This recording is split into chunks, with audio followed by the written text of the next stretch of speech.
God says elevation comes with a price.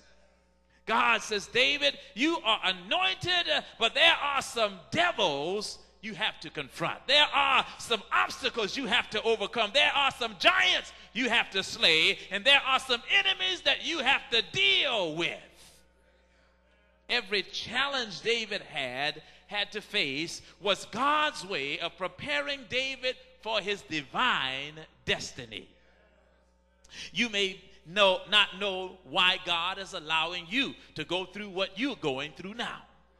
You don't know why God is allowing giants in your life to confront you and challenge you and try to intimidate you. But you can rest assured that God is preparing you for something better.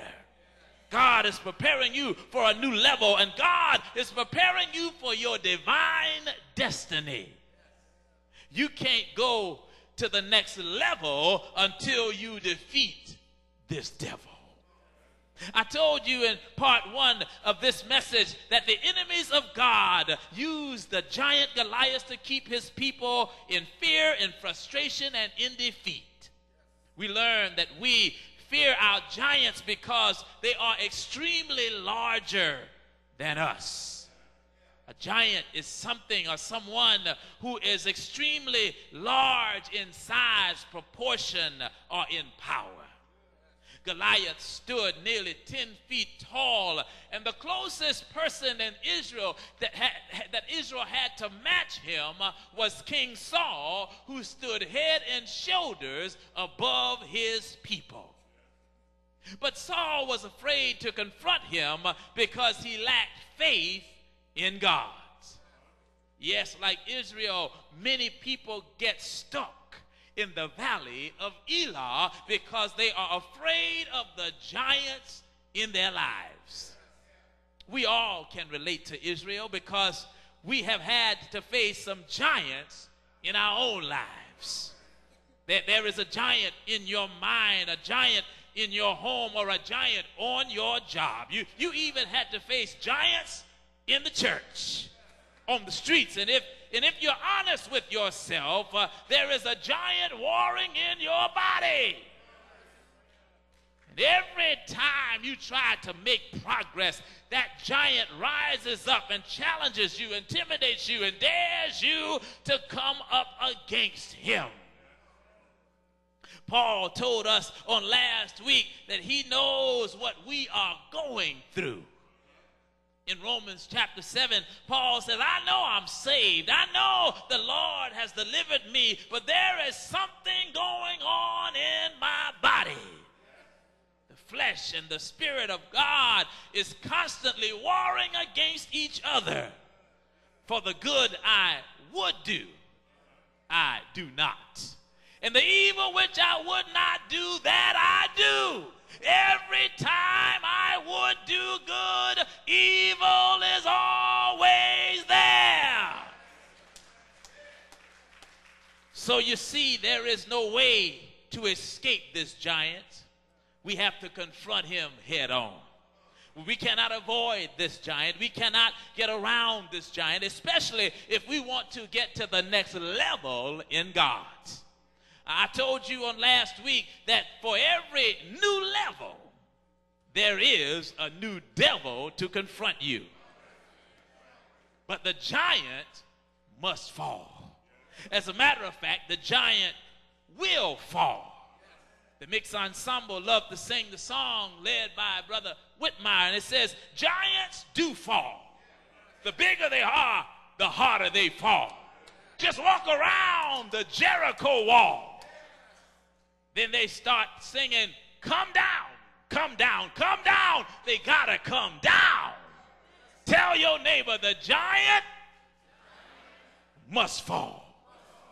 So don't you let giants intimidate you or keep you from your blessings. I don't care how many wolf tickets they sell to you. I don't care how many times they try to bluff you and make you think that they are all that and a bag of chips. the giant must fall. And you know, it does not matter what type of giants they are, they will come down. They must come down when you have God on your side and heaven in your view.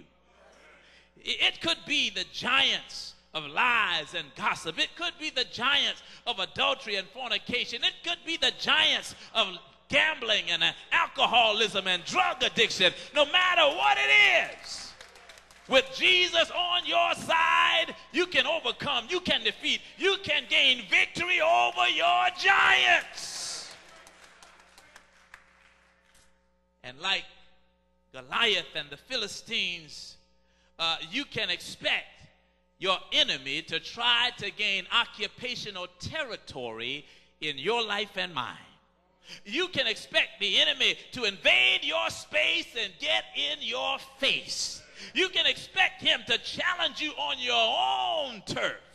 No, he will not wait until you come to him. He will try his best to set up camp in your mind, in your heart, in your home, in your child, in your spouse, in your church, or wherever he can to try to intimidate you, frustrate you, and overthrow you. Yes, you can expect the devil, you can expect Satan to try to do this, because the Bible says he's like a roaring lion. He's going about seeking whom he may devour. But we don't have to worry, fret, or fear, because our God is bigger than he is. Our God is stronger than he is. And we learned this on last week from David, who began this process in showing us how to slay our giants.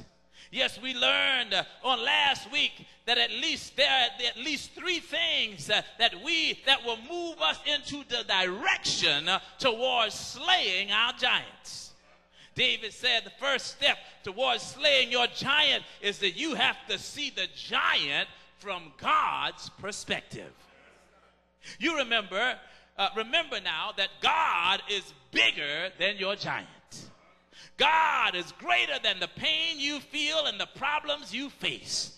God can handle the giants in your life. David saw the giant from God's perspective. That's why he could say, "Who is this uncircumcised Philistine that he should defy the armies of the living God?"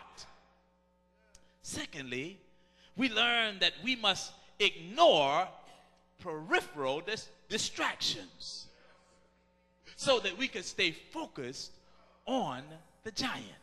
We learned that small satellite issues and sideline stuff can cause us to lose focus on the giants. We must not let player haters cause us to lose focus on the real issues. Don't let folks' jealous criticism stop you from slaying your giants. Their jealousy is not our problem. It's their problem.